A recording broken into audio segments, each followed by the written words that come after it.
Bonjour et bienvenue à une autre émission de Équilibre tes relations. Aujourd'hui, je suis excitée, emballée de mon invité que j'avais hâte de vous présenter et Lynn Paradis, qui est facilitatrice, formatrice en constellation familiale et systémique ainsi qu'accompagnante à la naissance. C'est bien ça, hein? Oui, exact. Bienvenue! Merci, merci. Vraiment heureuse de te rencontrer, d'être avec toi. On se connaît quand même, là, en fait. Oui. Bien sûr. Quand j'ai commencé à comprendre qu'est-ce que c'était les constellations familiales, je me suis dit, oh mon Dieu, il faut qu'on parle de ce sujet-là. Tu as une entreprise aussi, en fait, au Paradis.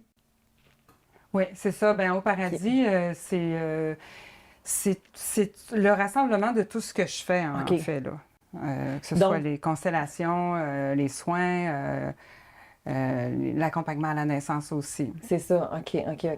Et c'est quoi une constellation familiale? Qu'est-ce que c'est? Parce que là, il y a une série là, sur Netflix qui existe et qu'il y a beaucoup de gens, en fait, qui se sont dit « Oh mon Dieu, est-ce que c'est une fiction, ça, ou est-ce que c'est de la réalité? » Qu'en est-il?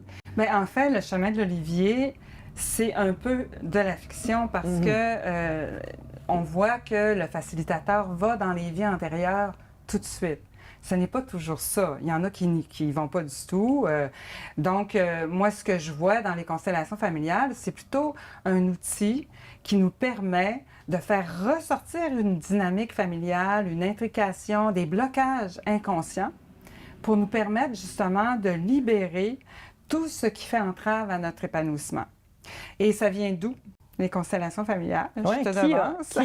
Qui a inventé ça exactement? Ben, en fait, c'est Bert Hellinger, un Allemand, qui est entré chez les prêtres et qui a passé 6 ans comme missionnaire enseignant avec les Zoulous en Afrique du Sud. Et là, il a vu tout le respect, l'importance des ancêtres. Et là, il a commencé à s'intéresser à la structure familiale. Il a sorti en 1971 de la prêtrise, il s'est marié. Et là, il est allé chercher plein d'outils, que ce soit le psychodrame, la psychogénéalogie. C'est ça, c'est un psychologue aussi à la base ou un psychothérapeute, c'est ça? C'était en fait, il s'est formé par la suite, mais c'était un prêtre. OK, oui, initialement. Initialement. Après il s'est formé. Okay. Et c'est lui qui a apporté, avec tout ce mélange-là, les constellations familiales comme on les connaît aujourd'hui. OK.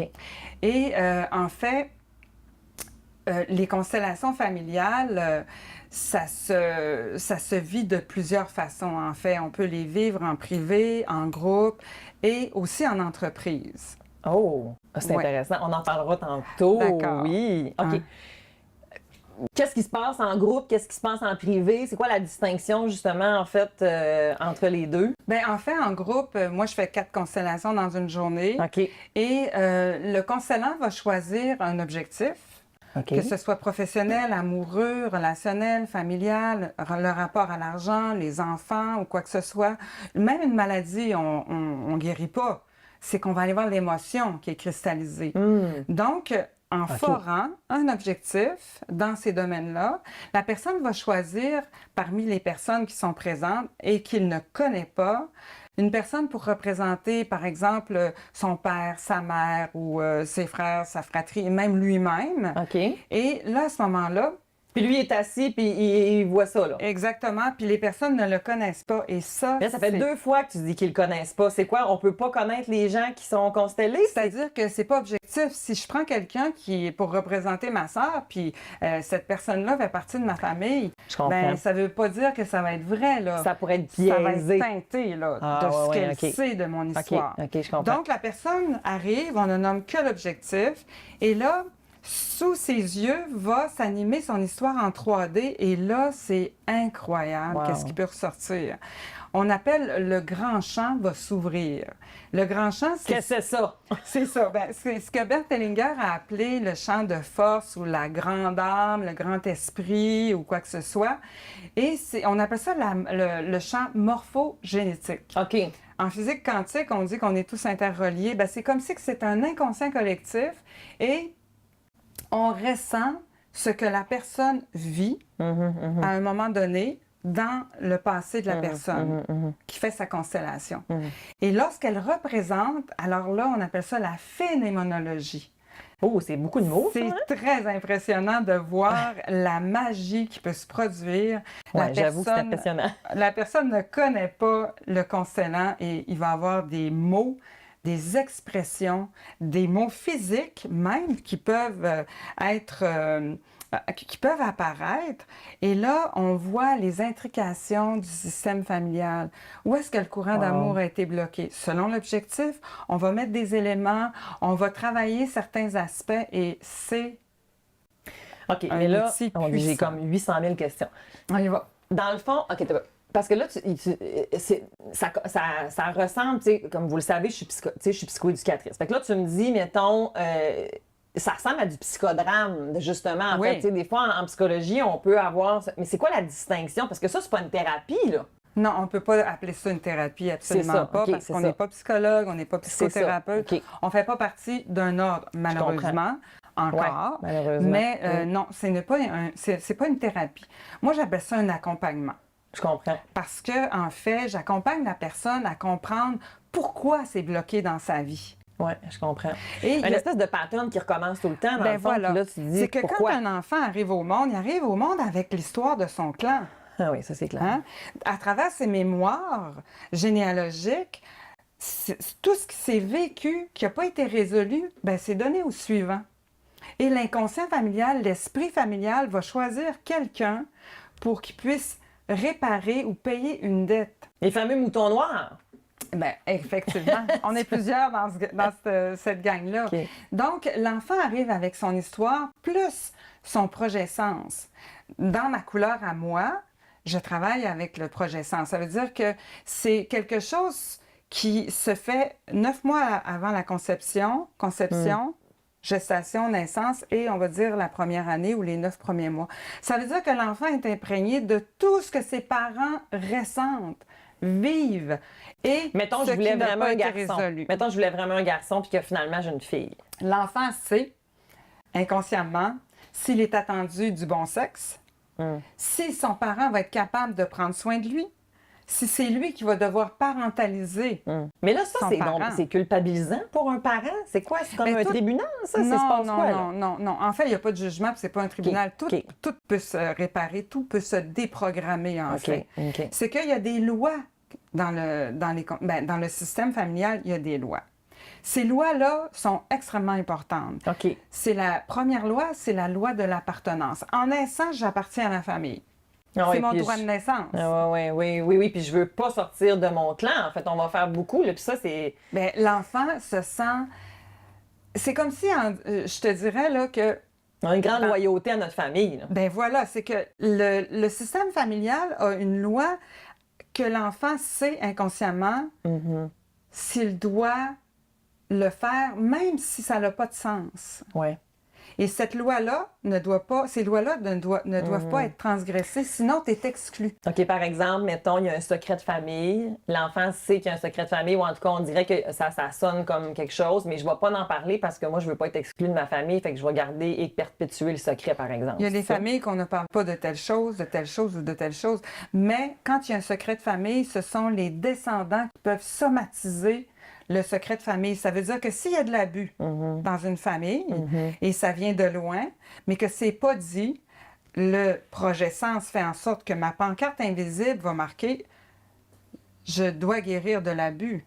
Alors, je vais attirer, par loi d'attraction, ce qui est inscrit sur ma pancarte. Le but d'une constellation, d'ailleurs, c'est de changer ta pancarte invisible. Mais si l'abus n'a pas été libéré, ben, c'est que, en fait, je peux somatiser ce secret de famille-là, même si je ne le sais pas. Alors, je vais pouvoir attirer l'abus, je vais peut-être devenir un abuseur. Alors, les lois, l'appartenance à dire est hyper importante. Mais c'est tous les impacts du transgénérationnel, là, dans le fond. Tout C'est ce que vraiment nos ça, là. parents, tout ce que nos ancêtres n'ont pas guéri, ce sont nous qui devons porter la charge, le fardeau. Et ça réapparaît. J'ai le goût de donner un exemple, en fait, avec les communautés autochtones, avec toute la saga des pensionnats et tout ça. En fait, on le voit bien, là, en fait, c'est que les grands-parents qui ont été exilés, qui n'ont pas été en mesure d'être avec leur famille, il y a encore des impacts aujourd'hui avec les petits-enfants. Incroyable. Fait que ça, c'est pas juste dans les communautés, c'est dans toutes les familles, dans en fait, dans le fond, où est-ce que là, on peut perpétuer finalement ou on peut réparer, avoir un impact par rapport à on peut réparer ou adopter un même comportement. Si dans mon appartenance, il y a quelqu'un qui est exclu dans ma 4e génération derrière moi, je vais le dire comme ça, et il a fait une faute, quelque chose qui n'est pas permis par le système familial, c'est pas la situation, c'est que est-ce que c'est accepté ou pas chez nous, ça? Oui. Hein? Donc, si, par exemple, on exclut la personne, il y a un vide. Alors, c'est peut-être un des descendants, peut-être moi, qui va adopter un comportement similaire pour qu'on dise hey, « souviens-toi de cette personne-là » ou qui va réparer une faute. Mais moi, là, si je ne suis pas à ma place, qui prend ma place? Il y a un vide. Ça peut être un de mes petits-enfants qui va faire la même chose, soit adopter le même comportement ou bien réparer. Et tout ça pour appartenir à son clan. Pour qu'il y ait un équilibre. Ah ouais. Il faut qu'il y ait l'homéostasie. Exactement. Si, par exemple, dans ma famille, je sais pas, moi, mon parent ne prend pas sa place, je parentalise mon parent. Ouais. Alors là, moi, je vais essayer de tenir le mobile comme je peux, mais regarde la position bancale que j'ai. Si je serais debout, tu verrais comment je suis de travers. Ouais. Donc, l'enfant cherche l'homéostasie comme le corps cherche l'homéostasie. Oui, puis les enfants sont extrêmement perméables, justement, à faire en sorte que je vais tout faire pour garder mes parents en vie. Ensemble aussi. Puis oui, oui, tout à fait, ça c'est bien vrai. Ensemble. Donc, moi, je peux prendre, si je suis un enfant puis je sens que mon parent est fragile et malade, je peux dire, ben je vais devenir, je vais prendre sa maladie, je vais prendre sa tristesse, je vais prendre quelque chose qui n'est pas capable de faire tout seul, je vais le porter, même si j'ai 2-3 ans. Ben oui, mon alors, Dieu, je tellement. parentilise et je fais tout en sorte pour que mon parent m'aime, prenne soin de moi. Tellement. C'est incroyable. Il y a une deuxième loi qui est hyper importante, c'est l'ordre. Ça veut dire que j'arrive après mes parents. Ah oui. Donc, si j'essaie de prendre la place de mon parent, tu as déjà vu une chute monter? Non, c'est une hiérarchie. Ah oui. Alors, tous ceux qui sont avant moi ont donné au suivant. Donc, c'est le parent qui doit donner à l'enfant et non l'inverse. Et au niveau de la famille, Donc, quand tu parlais tantôt de la parentalisation, mais là, on n'est pas dans le bon, je suis plus haute. Alors, je peux pas recevoir des racines de mes parents et ni de mon clan. Okay. Parce que je me coupe, je me mets plus haut. Et en fait, je vais dire, ben moi, je ferai jamais comme toi non plus en tant que parent. Oh, ça, il y en a combien de gens qui disent, moi, je veux pas être comme ma mère, moi, je veux pas être comme mon père. Alors, dans ce temps-là, tu te places en haut. Et tu juges, et là, la vie va faire en sorte que tu vas porter ses souliers, puis tu t'en rendras même pas compte. Des fois, tu vas même encore, en fait, tu vas reproduire. En suivant la clinique, des fois, c'est ce que je vais voir aussi avec des clients, c'est que je voulais tellement pas ressembler à ma mère, finalement, je fais exactement comme elle. Absolument. Puis là, ben, c'est que il y a...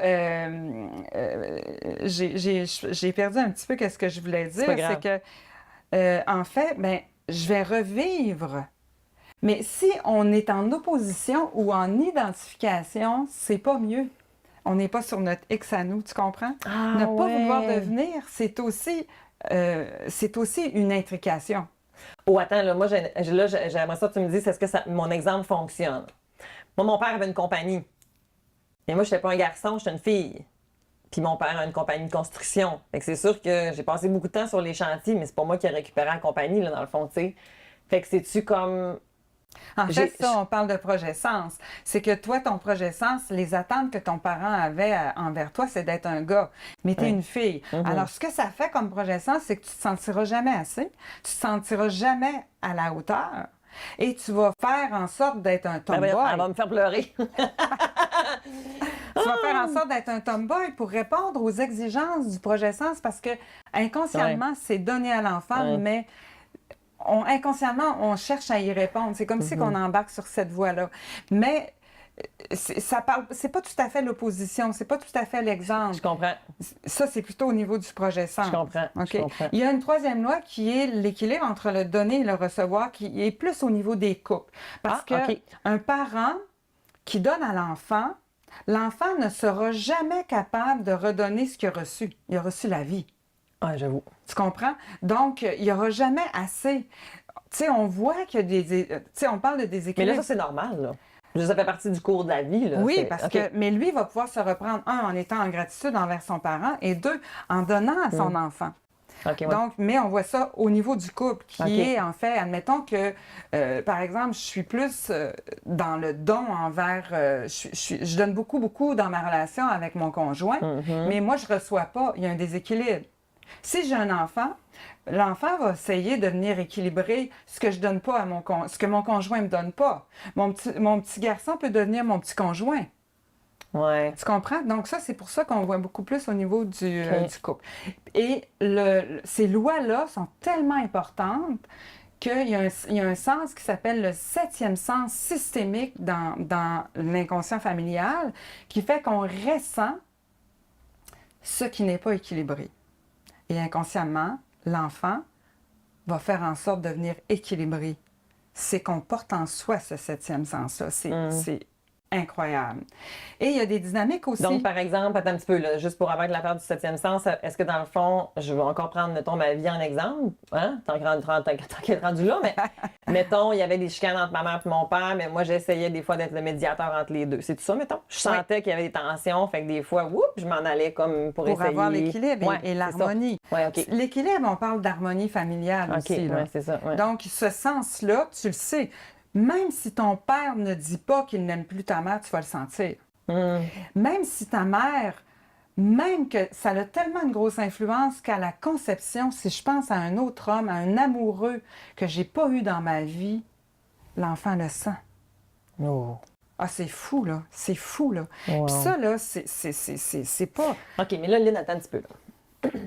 Moi, j'entends déjà des gens, mettons, ça fait pas un peu ésotérique, tout ça, là? Non, ça fait pas ésotérique. Parce que c'est Qu'est-ce que tu réponds à ces commentaires-là? Parce qu'il doit en avoir, c'est clair, là. Ben, c'est que l'enfant, là, nous, on a perdu ce sens-là. L'enfant est en symbiose avec la mère, mais aussi avec le père, puisqu'il y a une énergie, il y a une union entre les deux. Mais c'est vrai qu'on le sent, tu sais, puis tout ce que tu dis, il y a plein d'affaires qui font du sens avec plein de concepts aussi qui sont très comme scientifiques. C'est bien, oui, c'est très scientifique. Regarde les enfants, tu sais, on parle à un moment donné un enfant de 2-3 ans, puis là, la mère a dit, ça n'a pas de bon sens, aujourd'hui, là, il est perturbé. Mais regarde ce que tu ressens. Ah non, c'est ça. Tu comprends? Mais une maman enceinte, dans les facteurs de protection, plus une maman a une grossesse où est-ce qu'elle n'est pas trop stressée, plus le bébé va arriver comme... Bien, il y a des enfants qui viennent au monde... non plus, non? Il y a des enfants qui viennent au monde en hypervigilance. Quand la maman est stressée, le liquide amniotique change de goût à cause de l'adrénaline et de la cortisol. Oui, c'est ça. Alors, l'enfant devient addict à ça. C'est comme si que son système est nourri. Alors, lui, il va toujours être en hypervigilance. Et ça fait partie du projet Sens. Pour se sentir vivant... Mais si on sécurise la mère, ça change. Ça change. Mais tout là, ça déprogramme. C'est ça qui est magnifique. Là, tout en fait, ça déprogramme. Et les dynamiques, c'est, admettons, il y a 4 dynamiques. OK. Donc, je te suis. Ça veut dire que si j'ai un parent, par exemple, qui décède et je suis jeune, ça se peut que j'ai envie de le suivre. Ah oui, OK. Parce que je ne suis pas capable de faire le deuil. Si ma mère a perdu un enfant ou son père et qu'il y a de la tristesse, ben moi, je vais dire, si je suis mort, peut-être que je vais être vue. Ouais. Si je suis morte. Ouais. Il y a une deuxième loi qui s'appelle « Je partage avec toi ». OK. Ça veut dire que, donne-moi ta tristesse, maman, je vais la porter. Oui, la maladie, là, c'est ça. La maladie, la tristesse, mais aussi plein d'émotions que l'enfant pense que si son parent se libère, là, il va être en mesure de l'aimer. Exact, c'est ça. C'est toujours une question d'amour. Toujours une question d'amour, tout le temps. Et il y a une autre loi, c'est plutôt moi que toi. Alors, la troisième dynamique, tu veux dire. Troisième dynamique, bon, ça veut dire que si tu meurs, maman, si tu es malade, j'aime mieux mourir à ta place. Parce que si tu meurs, je ne survis pas. Mais si je meurs, tu peux faire d'autres enfants. c'est ce qu'on appelle la survie de l'espèce. C'est puissant, là. Ah ouais, j'avoue. Très puissant, là. Mais c'est tout inconscient aussi, Oui, non, là, c'est ça. hein? Et La quatrième dynamique? loi, c'est j'expie à la place d'un autre. Je reviens à mes Les ancêtres. ancêtres. S'il y a eu une faute, il y a un comptable familial, une comptabilité de l'inconscient familial qui dit faut que quelqu'un paye pour cette faute-là. Alors, si, admettons, il y a eu une faute grave, puis je sais même pas, là, je suis pas au courant, là, c'est rare qu'on connaisse l'histoire plus que nos Oui, nos grands-parents ou les arrière-grands-parents, là. C'est rare. Donc, alors moi, je vais expier. Ça veut dire que si, par exemple, un de mes parents a fait quelque chose qui est inaccepté dans le système familial, encore là, c'est pas quelque chose qui est... ça peut être Je te quelque donne chose un de exemple. banal. là. Dis-moi si ça marche, OK? Dans le fond, si je comprends bien. Mettons qu'il y aurait eu un vol. Puis là, moi, dans mon entreprise, mettons, je fais exact. faillite ou j'arrive jamais à comme décoller mes affaires, bien, c'est à cause qu'il y a une dette en arrière. Ça marcherait-tu? Eh oui, puis ça, j'en ai vu beaucoup. OK, c'est Même ça. dans la 7e génération, quelqu'un avait volé. Puis celui qui venait faire sa constellation, 7 générations plus tard, il n'arrivait jamais à monter à accéder à son abondance. Il payait tout le temps pour tout le monde, pour plein de choses. OK. Hey, puis dès qu'on a vu d'où ça venait, ben là, il pouvait accéder à ce qu'il y avait à son abondance. Donc, ces 4 dynamiques-là peuvent s'entremêler. On peut avoir plusieurs dynamiques dans une situation, dans une constellation. Oui, c'est ça. Ou juste une, parce que quand une loi est OK. transgressée, les dynamiques sont touchées. Mais là, c'est ça, en fait, une constellation, non plus, c'est pas magique. Là, tu sais, je veux dire, tu peux en faire plusieurs, je présume. Oui, absolument. C'est pour Y ça a-t-il des contre-indications? Comment ça marche, en fait? Ben, la contre-indication que j'ai, moi, c'est les psychoses. C'est qu'une psychose... Oui, si j'ai un trouble de santé mentale qui est vraiment c'est parce que non traité, non réglé, c'est Ben sûr oui, que... c'est ça. Oui, je comprends. La psychose fait en sorte que tu es déconnecté de la réalité. Fait que si tu vois des choses, tu peux rester accroché à ça. Ouais, là. je Fait que comprends. moi, je suis très prudente. Ou si c'est un problème de consommation non travaillé, non traité non plus, je présume que ça peut pas être une possibilité? Ou, Oui, ça peut être une possibilité. On va travailler l'indépendance. OK, Une OK. femme enceinte, j'y vais très mollo. Très, Ah ouais, très je comprends. mollo. Elle est déjà en train de Canaliser, canaliser. Ouais, Donc ça, j'y vais très mollo. Mais à part ça, OK. un deuil, quelqu'un qui vient de perdre quelqu'un, Ah ouais, c'est trop ben là, frais, là. c'est trop frais. Ouais, On OK. va prendre le temps de Ouais, c'est ça. faire le processus de deuil. Ouais, je Mais comprends. si ça fait 3 ans, 2 ans, puis là, tu n'arrives pas à t'en sortir, c'est que, oups, OK. là, ton Et deuil tout ça est peut pas se fait. faire soit en groupe ou en privé. En privé, c'est moi qui vais représenter. Ben, je vais continuer Ouais, je en comprends. groupe, en fait. OK. La personne qui représente, justement, entre dans la phénoménologie pour représenter, puis là, on voit toute son histoire et tout ça. Ça, je pense qu'il faut le vivre pour le comprendre. C'est incroyable. C'est incroyable. J'ai des gens, là, écoute, j'ai plein de personnes, j'ai des médecins, j'ai des psychologues, j'ai des thérapeutes, j'ai des gens qui sont hyper cartésiens, qui viennent, puis ils sortent le menton à terre. Ouais, ça. Surtout quand ils connaissent la personne qui fait sa constellation. Oh, là. ouais, c'est ça, Tu dis, OK. c'est particulier. Particulier. Puis en privé, ben, c'est moi qui vais utiliser des outils, soit des personnages comme des Playmobil, des semelles, ou je pourrais prendre une salière, une poivrière, là, n'importe quoi. Mais là, toi, Lynn, t'es pas la seule à faire ça là, au Québec. là. Il y en a d'autres. Là. Oui, il y en a Ton d'autres. approche, est-ce que c'est la seule approche ou il y a d'autres approches? Ah non, il y a d'autres approches. En fait, OK. moi, j'ai pris beaucoup de formations qui font en sorte que j'amène ma couleur. Je comprends. Moi, j'ai travaillé en chamanisme. En fait, le chamanisme, c'est pas ésotérique, là. OK. Il faut faire attention. C'est que Bert Hellinger a vraiment vu le lien entre les constellations et le chamanisme. C'est que en chamanisme, il a travaillé avec les Zoulous, là. Attends. Oui, c'est ça, dans le fond. C'est comme tout. On s'en va vers la fin, là, tu sais. Fait que c'est C'est que, juste que c'est ben, l'esprit de la communauté des c'est- ancêtres, là. C'est tout ça, là. c'est que Ouais, c'est ça. les constellations familiales, on travaille avec l'esprit des ancêtres, puis c'est la même chose au niveau du chamanisme, au niveau du respect des Je ancêtres. comprends. Fait que c'est pas du tout ésotérique. Ouais, c'est Et moi, j'ouvre au tambour pour justement harmoniser, faire Mais ça un non plus, cercle c'est ta sacré. couleur, c'est Ça, pas c'est tout ma le temps. Dans couleur. le fond, tu sais, il y a comme, Et quoi d'autre? Je travaille aussi en entreprise. Quelques mots sur l'entreprise, effectivement. En fait, pour- c'est comme un système familial. Le PDG, c'est le parent. Il y a le CA, il y a les employés qui sont les enfants. Et on va voir où est la disharmonie ou pourquoi ça ne fonctionne pas, pourquoi j'arrive pas à trouver l'abondance ou l'harmonie, qui est loyal, est déloyal, quel produit je peux amener, est-ce que ça va marcher sur quel marché européen, canadien? Écoute, c'est incroyable qu'est-ce qu'on peut faire. Mais c'est que la personne vient dans mon groupe. Moi, je ne vais pas en entreprise. Ah, OK, je comprends. Parce que là, ce serait faussé. OK, on ne fait pas ça avec le staff, là. Non, les personnes qui vont représenter ne connaissent pas du tout l'entreprise. C'est ça qui est magique. Et on a vu des choses incroyables, j'en ai fait, là. Et il y a quelqu'un, justement, qui n'arrivait pas à s'entendre avec un des membres du CA. Et c'est la même dynamique qu'avec son père. Ah ben oui. Donc, le PDG avait quelque chose à régler. Il l'a réglé. Et quand il est arrivé dans son entreprise, même si on parle de rien, il y avait quelque chose de dénoué. Parce que c'est son père qui voyait. Tu comprends? Donc, c'est incroyable. Et en tout cas, c'est une expérience. Il faut le vivre. Oui, absolument. Il faut le vivre. On n'est pas obligé non plus dans une constellation d'être constellé ou de représenter. On peut juste aussi être témoin bienveillant. Pour les gens, mettons, qui écoutent en ce moment, je veux dire, ça se peut qu'il y ait beaucoup d'informations dans ce que tu nous as dit. Absolument.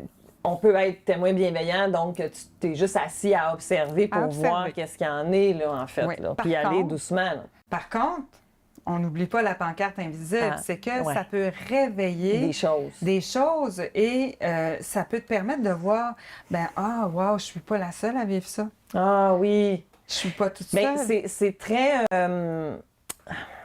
il y a un esprit de respect. Absolument. En tout cas, dans ta pratique, il y a vraiment un esprit de respect, de non-jugement, de douceur. Et on va pas plus loin non plus, hein, dans le fond, que si le constellé n'est pas prêt, on respecte ça aussi, là, en fait. Donc, c'est pas... En fait, c'est très confidentiel sur certains points. Oui, c'est ça, donc, exactement. Je suis aussi sous le secret professionnel, bien sûr, même si je suis pas dans un ordre. Et c'est que... c'est une pratique professionnelle. C'est ça, mais je n'irai pas plus loin que ce que la personne est capable de vivre. Puis parfois, je vais arrêter une constellation pour dire... On est OK. Le pas que tu as fait, c'est grandiose. On s'arrête là. Je suis tellement reconnaissante de t'avoir reçu aujourd'hui. J'ai l'impression qu'on aurait pu être encore longtemps ensemble. Ce que je retiens avant qu'on se laisse, c'est que les constellations familiales, c'est pas nouveau. Ça fait longtemps que ça existe. Absolument. Ça vaut la peine de l'essayer. Même si on est sceptique, on peut aller observer. Ça se fait dans le respect. Absolument. Et pour vrai, c'est vraiment une pratique à tenter, à essayer pour peut-être se libérer puis marcher son propre chemin, finalement. C'est ça, en fait. C'est qu'on remet le fardeau, la charge à qui de droit pour marcher son chemin. C'est se libérer, ouvrir ses ailes puis choisir sa vie, pas celle de nos aïeux qui n'ont pas réglé. Alors, c'est mettre la lumière où est-ce que le courant d'amour a été coupé pour reprendre son flambeau. Oh, wow! Merci énormément d'avoir été avec moi, Lynn. Ça me fait plaisir. Merci à toi.